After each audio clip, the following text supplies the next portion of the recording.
Travis, welcome to Fed Talks. I think this is the first time we've talked in a formal fashion. Usually we're just, hanging shooting out it after on a the panel, sidelines, yes. talking the simple stuff. But I'm excited to talk about AI. You're one of the federal government's chief AI officers in a really cool space. Public health is obviously a really important mission, and there's a lot going on at HHS in that space.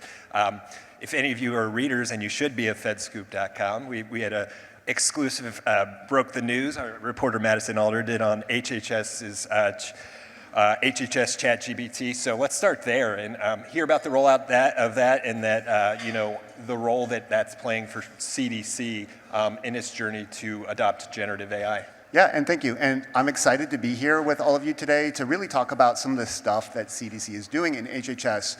So Billy, you mentioned HHS GPT, and for those of you who don't know, the federal government inked a deal with GSA, and they were trying to bring OpenAI and Anthropic to the federal government. HHS started that rollout and brought ChatGPT to everybody within the federal government, within Health and Human Services. We were able to take that, and at CDC, now every single member of staff has access to the latest models. This is cool. This is amazing. Story was broken. But the cool thing is we've had this since 2023. So CDC was the first federal agency in the entire government to turn on ChatGPT for everybody. And so we did this with a lot of work. We wanted to make sure that we studied and looked and made sure, what does this mean for public health? So we got there through a big combination of looking at all the data standards, looking at all of the risks that might be associated with generative AI. Since we've had it since 2023, we have all this telemetry. We could look at what everybody has done with the chatbot. And so we were able, as soon as I took this role about 6 months ago as a chief AI officer, I said, hey, we rolled this out. It's amazing.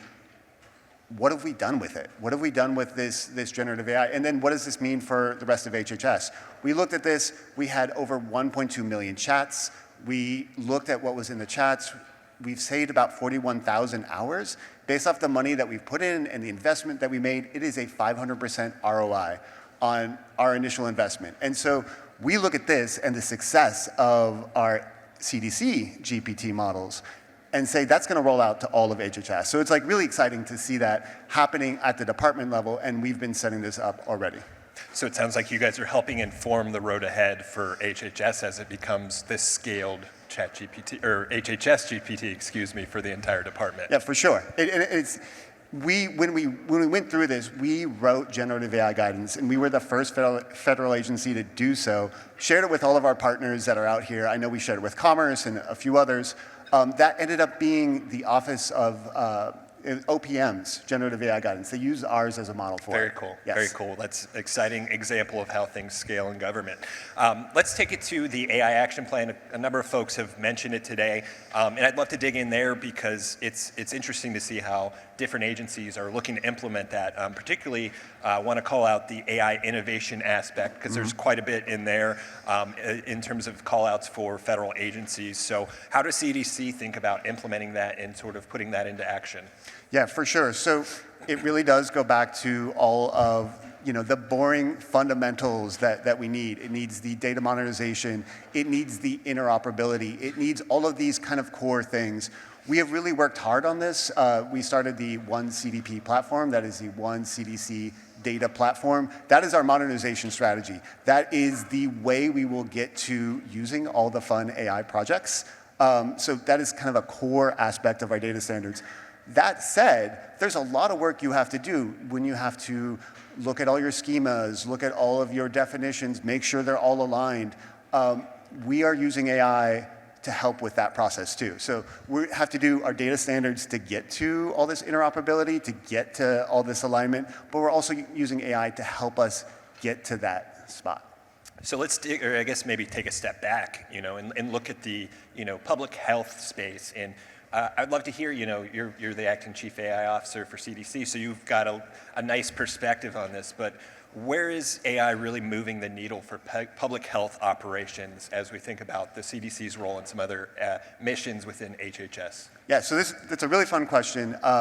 Last year for the AI use case inventory, which is public, we had about 50 submissions in that. This year we're expected to be about double of that. So if you're wondering what we're doing, we're practicing the trust and transparency. You'll be able to see all these things. There's a few things that I really like. I like to think of AI in our organization, and I think it applies to all of your organizations as well, as things like front of the house and back of the house. So we all have the same back of the house sort of work. This is the operational efficiency. This is like setting up a chatbot for people to do things, to review documents, all of this kind of like fundamental stuff, these business operations, those are all happening. And I think that's a shared common experience for all of us here, this back of the house stuff.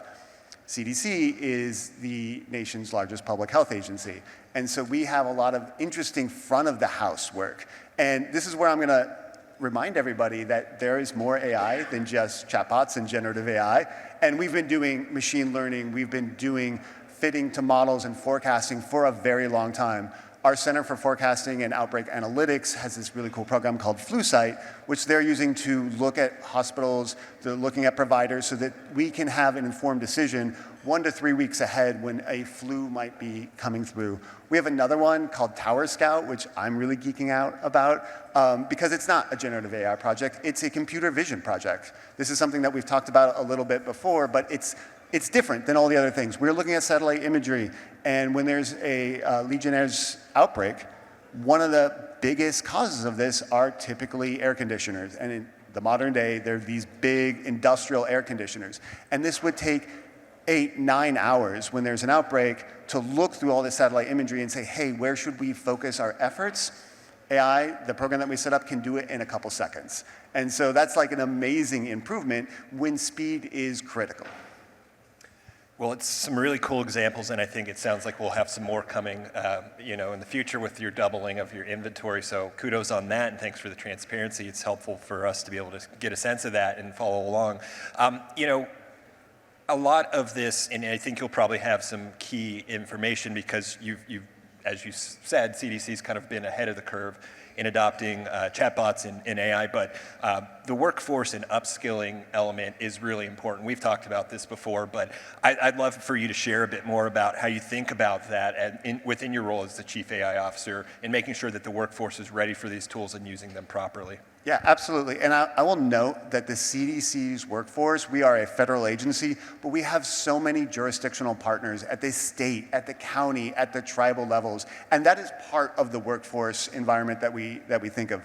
But just within CDC, we have a really robust community of practice, which I'm really proud. There's about 20% of all the staff are in one Teams chat that is just wild, and they just talk and they share information about this. We have office hours. We run this little thing where we ask staff what their favorite prompts are to use the chatbot, and that engaged staff in such a fundamental way where they could see themselves at all different levels. So if you're thinking about workforce, if you're thinking about getting your organization to adopt generative AI, it really has to happen at both the top level as we give information out, but also kind of at the bottom level. Let people start their own communities of practice. Let them bring them in there and find a way to highlight them. That's great. That's great advice. We're quickly running out of time, and I want to squeeze one last in for you because I think it's something that people often toy with in this space. When we think about balancing AI innovation and risk, how do you navigate that? It's not an easy thing to do. So you asked me this question with about 15 seconds left on the clock. I think probably the best way we're looking at this is thinking about things like system cards and model cards. When vendors come to us, there's a standard set of information, and we need to start collecting that, and we need to standardize that in our governance model. Travis, sorry to give you a short one, or a big question for a little amount of time, but you absolutely killed it. Thank you so much for your time up here. Let's give him a round of applause. Thanks, everybody.